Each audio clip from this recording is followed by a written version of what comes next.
Hola amigos, bienvenidos a su programa de Reavivados por su palabra. Vamos a estudiar hoy el segundo libro de Samuel, capítulo 2. Como siempre queremos invitarles a que oren con nosotros antes de iniciar nuestro estudio. Apreciado y buen Dios, rogamos que en el día de hoy nos puedas ayudar a entender que a veces aceptar tus planes puede ser difícil y que a veces aceptar tus planes implica recibir un golpe al orgullo.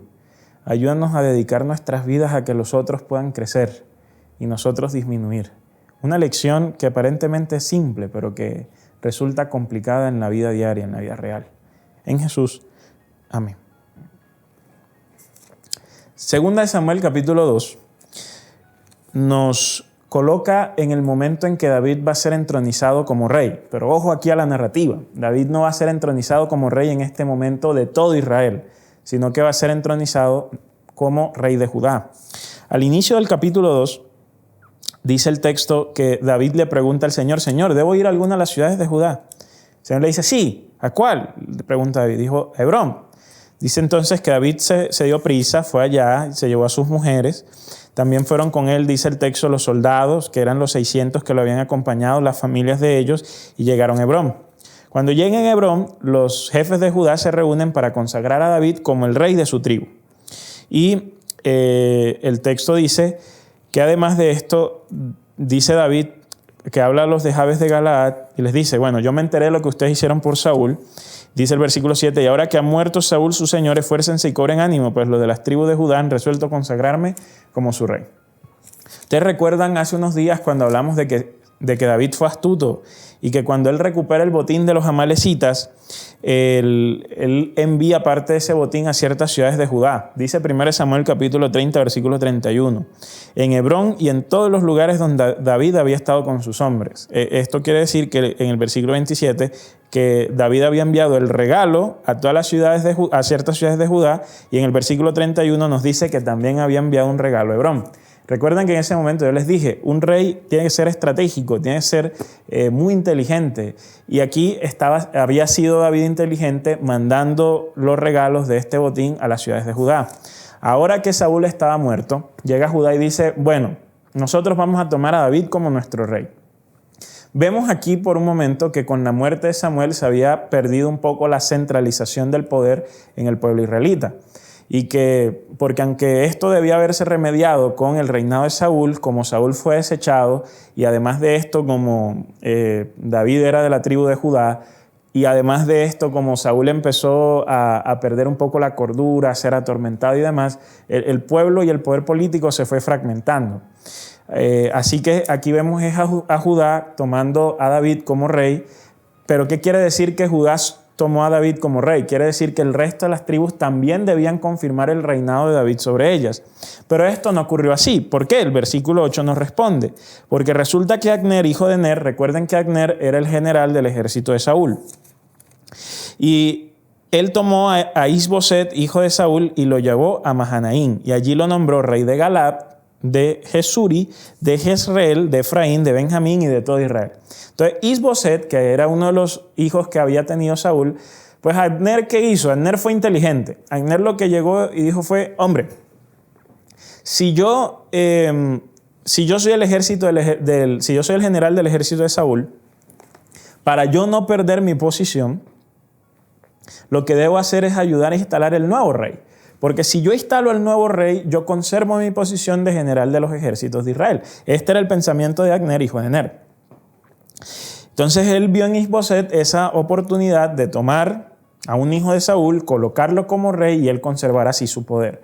Y efectivamente, parcialmente logró el asunto, porque dice el texto que al final de cuentas la tribu de Galaad, las ciudades de Jesús y Jezreel, Efraín, Benjamín y el resto de Israel terminan adoptando no a David como rey, sino al hijo de Saúl. O sea que la gran mayoría del pueblo se fue con el hijo de Saúl porque ellos pensaban y decían, es que es lo normal. Pero recordemos que Dios ya le había dicho a David a través de Samuel que él iba a ser el rey. Entonces Judá confirma el plan divino, mientras que el resto de personas no. Ahora, es interesante porque Abner sabía que David debía ser el sucesor de Saúl. Sin embargo, él no quería aceptar el plan divino. Por esa razón es que toma a Isboset y quiere consagrarlo como rey, y de hecho lo logra. Es más, dice el versículo 10 que Isboset tenía 40 años cuando comenzó a reinar sobre Israel y reinó 2 años. Los únicos que siguieron a David fueron los de la tribu de Judá. Los únicos que estaban allí para confirmar el plan divino de acuerdo a lo que tenía David mentalizado era la tribu de Judá. En cambio David, mientras Isboset reinó 2 años, David reinó en Hebrón sobre la tribu de Judá 7 años, 6 meses. Este no es el plan de Dios. El plan de Dios con Saúl era poder una vez más centralizar el poder político en una institución en el pueblo de Israel, porque veníamos del periodo de los jueces, donde cada una de las tribus tenía un líder, donde los jueces no gobernaban sobre todo Israel, sino parcialmente. Y aquí es como que estuviésemos volviendo a lo mismo. Y este no era el plan de Dios. Dios sabía que necesitaba un poder político unificado para tener un ejército unificado, y de esta manera, con un poder político unificado y ejército unificado, tener un reino unificado que pudiese reflejar su gloria y los principios que él había dejado escritos en la ley para que el pueblo viviese de acuerdo a ellos. Mientras esto no existiese, recordemos que la gloria del pueblo de Israel había sido Moisés y Josué, cuando el poder había estado centralizado. Pero después, cuando cada una de las tribus decidía, entonces llegó con ello el decaimiento moral del pueblo. Así que Dios estaba esperando que a través de David él pudiera volver a unificar al pueblo y el pueblo pudiera volver a vivir de acuerdo a la voluntad de Jehová. Ahora, como tenemos un rey en Mahanaín en la persona de Isboset, y ahora tenemos a un rey que es David en la persona de Judá, para Israel David se veía como un usurpador. O sea, para Israel el legítimo gobernante era Isboset. Esto creo que es claro, o sea, era entendible que desde la perspectiva de Israel, David era el usurpador. Como David era el usurpador, pero mientras existiese una tribu que lo proclamara rey, vamos entonces a ver nosotros el desarrollo de una guerra civil, que es lo que se va a desarrollar en el capítulo 2 y lo que se va a desarrollar en el capítulo 3. Vamos a ver guerra civil. Entonces las facciones y los bandos y los ejércitos de los de Judá, liderados por David y su general, van a chocar con los demás. Y esto es lo que nos describe el centro del capítulo 2. Que Abner se fue hacia Gabaón, liderando el ejército, y Jobab, que era el general del ejército de David, se fue también. Y dice el texto que para no pelear los dos ejércitos, era una práctica común de la guerra antigua, se enviaban a los mejores hombres a que pelearan, y los que ganaran en ese momento, en esos combates 1 a 1, terminaban ganando para todo el ejército. Esto se hacía para no poner en riesgo la vida de miles y miles que usualmente acudían al llamado de la guerra. El texto nos dice que eran 12 hombres de cada lado, de David y de Saúl, de Isboset a través de Abner, pero que ambos murieron al mismo tiempo porque se atravesaban la espada y las lanzas al tiempo. Entonces, cuando esto ocurre, los dos ejércitos deciden guerrear. Dice que fue reñida y Abner y los israelitas fueron vencidos por los soldados de David. Esto hizo que Abner saliera huyendo. Y en ese proceso de cuando sale Abner huyendo, dice que Asael, que era hermano del general del ejército de David, sale corriendo tras él porque era ágil. Y Abner le dice más de una vez: mira, no me persigues, no me persigas. Y Asael va allí: no, te voy a perseguir. Y Abner: no me persigas, hasta que llegue el momento donde Abner mata a Asael con la punta de su lanza, lo cual hace que el ejército liderado por Joab, el ejército de David, siga persiguiendo a Abner hasta que llegan a un punto donde dicen: ¿qué estamos haciendo? Si todos nosotros somos de la misma tribu, somos de la misma nación, estamos sencillamente tú sirviendo a un rey, yo sirviendo a otro rey, pues más bien dejemos hasta aquí la guerra para que no siga muriendo más gente. Y el texto nos dice que ahí en ese momento terminó al menos esta confrontación. Pero la tensión seguía. Mientras Isboset fuera rey y David fuera rey, tenemos 2 reyes, y los 2 reyes se iban a confrontar hasta que uno solo de ellos quedase. De hecho, a lo largo de la historia vamos a tener muchas instancias de grupos que una y otra vez nombraban diversos reyes. Es más, en la historia tenemos hasta llegó un momento en la historia donde había un papa en Roma y había un papa en Francia, ¿no? O sea, en la historia es normal encontrar que un espacio que debía ser gobernado por una persona, usualmente salían 2 o 3 a pelearse ese espacio. Es más, la historia de la Biblia es cómo Dios es el gobernante legítimo de la tierra, pero Satanás se apropia del gobierno de la tierra cuando vence a Adán y Eva, y entonces lo que tiene que hacer Jesús es echar al usurpador. Así que la noción de guerras, de conflictos y de elementos que una y otra vez, de bandos que se pelean el dominio sobre un mismo sitio, es algo normal y natural. Ahora, la guerra civil en el caso de Israel se genera es porque Abner no es capaz de reconocer que David debía ser el rey.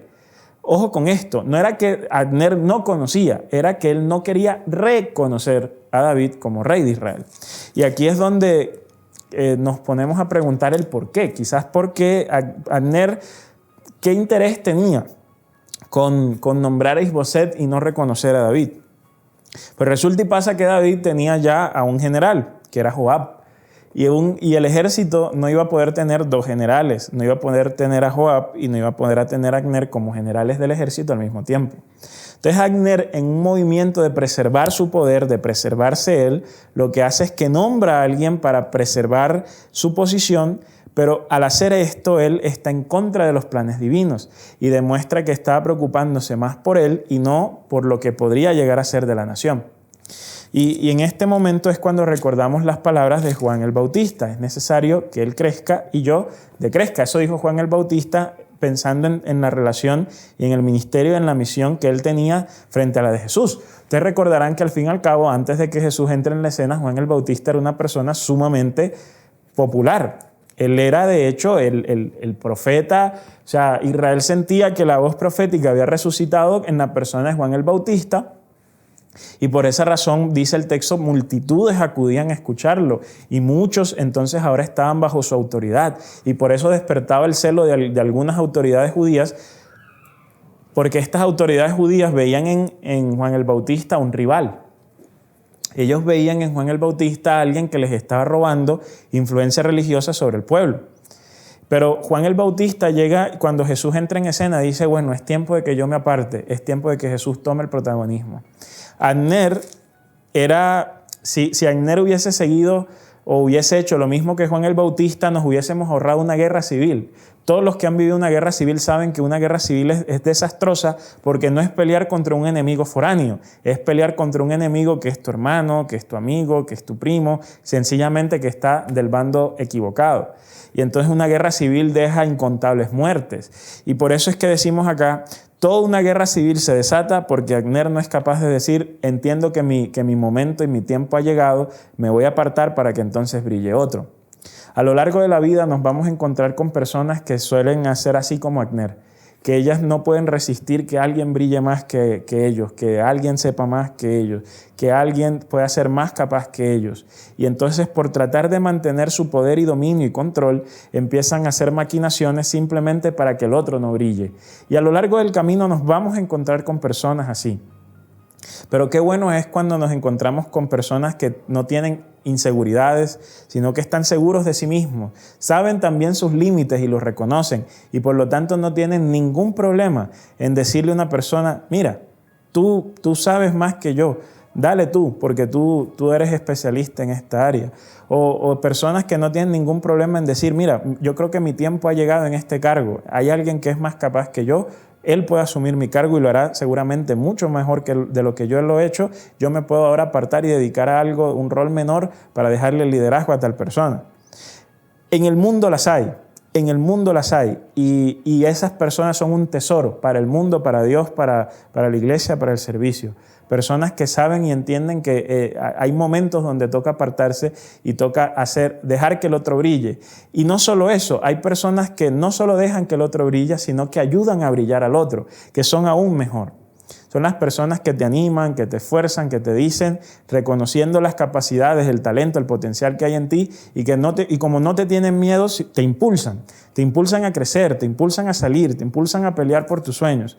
Mientras que las personas que tienen inseguridades y ven en ti no el potencial, sino un enemigo, lo que hacen es que tratan de ponerte obstáculos, tratan de no dejarte crecer, tratan de apagarte. Entonces aquí hay una lección muy importante. Por un lado, ¿Qué tipo de personas queremos ser nosotros? ¿Queremos ser de los que apagan a los demás o de los que hacen que los demás brillen? Eso es una pregunta clave y la podemos pensar en todos los entornos. Hay gente que puede estar en un salón de clase y sin necesidad de acolitar la flojera del otro, dándole tareas, porque no eso es lo que estamos hablando, sino que hay compañeros que hacen que el otro brille, dándoles recursos, dándoles ideas, apoyándolos, mientras que hay otros que ellos piensan que si el otro saca una mejor nota que yo, entonces ese es mi enemigo. ¿Qué tipo de personas quieres ser en ese caso? ¿Qué tipo de estudiantes quieres ser? ¿Qué tipo de trabajador quieres ser? ¿Quieres ser el trabajador que ayuda a los otros a que avancen en su vida, en su carrera? ¿O quieres ser de esos entonces que más bien trata de apagar y hace rumores y no comparte el conocimiento que tiene para que el otro pueda mejorar? Yo recuerdo mucho, en algún momento para poder pagar mis estudios, yo trabajé en un supermercado. Yo nunca había trabajado en un supermercado. Entonces, el supermercado era con judíos. El manager, él pretendía que uno desde el día uno supiese todo. Y pues habían cosas que uno no sabía, ¿no? Habían cosas que no sabía.